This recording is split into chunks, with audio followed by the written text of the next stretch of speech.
Hi, this is Mrs. Hipper, and we're just going to go over some of how to use our Google Draw tools. So we'll start here with, we have our blank canvas. And with that, we know that this checkered is a transparent background. So even though it looks like checkers, there's actually nothing there. It's just showing us where our page is. If we right click, meaning we use the right side of our mouse or our pad if we're using a Chromebook or laptop, we'll get a short menu. That allows us to change our background color. We slide straight across, we can change it to a solid color. Or again, go background, we have that gradient, which allows kind of a different, starting with a lighter color in the middle and coming out. We also can customize that as well, which we won't get to a lot with this tutorial because this is going to go over just kind of some of our basics. That's going to do our background, and we're going to have some, and then it shows us our tools that we can start to work with.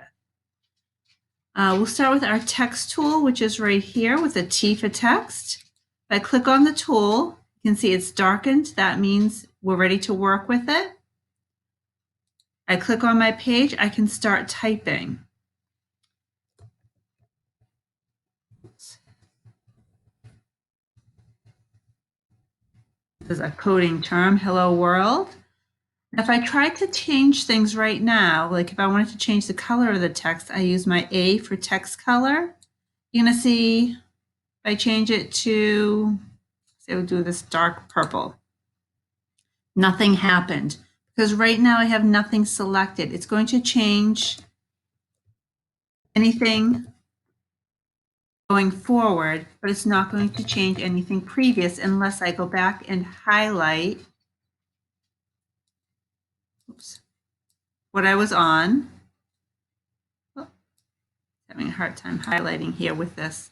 If I select the box around it, then I can select, and it knows everything inside the box it wants to change. Or if I click inside and highlight part of the text, then it will also select just that text that I've highlighted. So if I click on that line again, so that everything in that box is going to be selected, I can change my text color.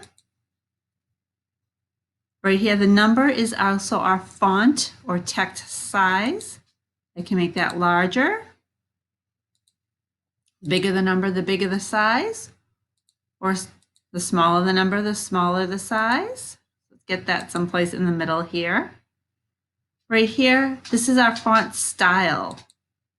And again, that just changes how it kind of looks, gives it a little pizzazz. Over here is our fill. This fills in the entire box.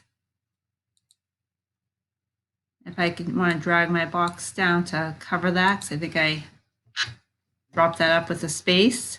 I hit my enter key and it dropped it down. If I want to get it back up, I put my cursor right in front, backspace. This is talking about the outline of the box, this pencil. So that's the outline color. Maybe if I want to match my text, the outline thickness, and the outline style, dots, lines. So that's working with our text. This is just the highlighting right behind the text itself. So if I highlighted it, I said I want just what's behind that text.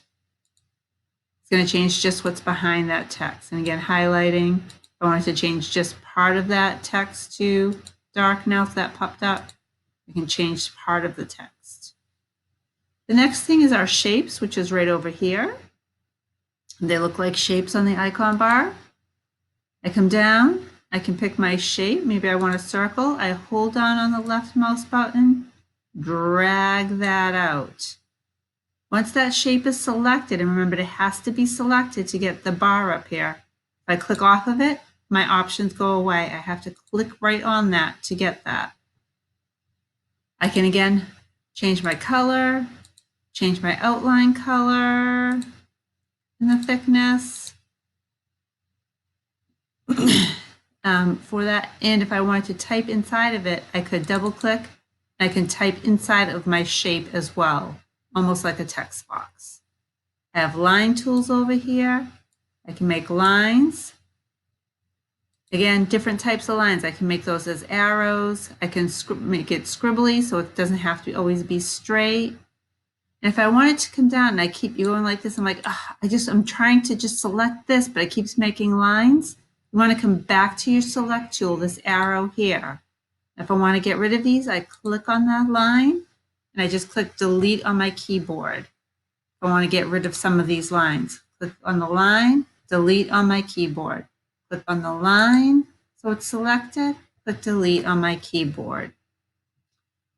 One of the other things we've talked about in school is right here our images, so that we don't have to leave our page. We can click right here and say search the web. Now say I wanted a couch. I hit enter and I have images of couches. A great one to add on here is PNG. That's giving us what's called a transparent image, or it's going to at least search for a transparent image, meaning that there'll be nothing in the background. So if I wanted this green couch, drag it on here.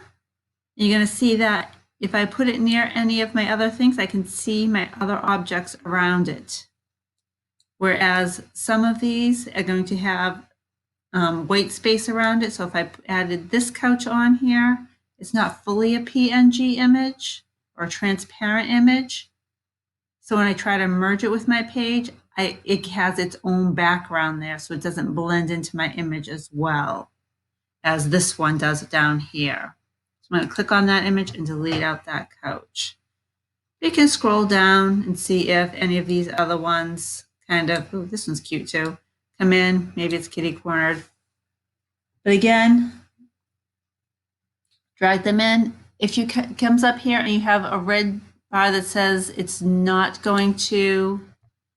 saying that the image will not create, it just means that maybe the link to that image is damaged, that image is not actually there anymore. You'll just have to select another image as well. If you happen to double click on the image, it will pop up as well. Those are the basics as a refresher on our tools.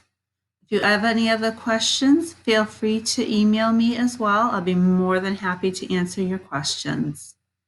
Good luck